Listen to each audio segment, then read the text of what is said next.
ən təməl ehtiyacları belə ödəməkdə lazımlı olan bir çox şeylərə olan adım-başı qarşılaşılan hər çətinlik, süni yaradılan çətinlik, təbii də çətinlik ola bilər.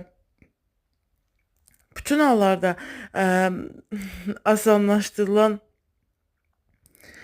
bilginin bir saniyədə ulaşılır olması, eyni ilə asan yayıla bilməsi və sənin tapdığın asan üsulların, hamıya açıq olan asan üsulların başqaları tərəfindən rədd edilməsi, sürəkli, orada niyə soruşursan, burada niyə soruşursan, məndən soruş.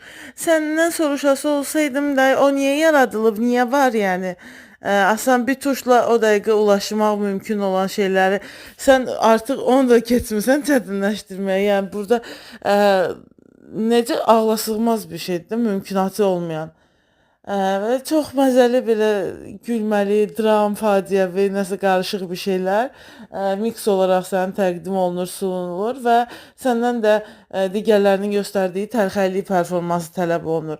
Belə uyuşmaq çox çətin bir şey deyil. Sən də ona rahat bir şəkildə uyuşa bilərsən. Sadəcə niyə uyuşasan? Yəni di, gül, əylən, keç, amma yəni hər şey bununla da bitmir də. Di, gül, əylən, keç.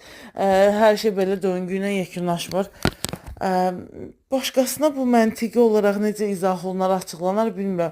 İnsanların indi beyni elə qaynar bir vəziyyətdədir ki, hamı deyir son 6 ildə olan şeydir. Son 6 ildə çox şey olub, olmağına. Onu keçdim. Bir adamda da yox, hər kəsdə düşünsə, lap 80% adamda düşünsə ki, normal qalan 10-15-20% tapılsa böyük bir şeydir. Bəlkə də normal qalan 1-10% adamdır da, 5% tapanda şükür eləyirik, o mənada.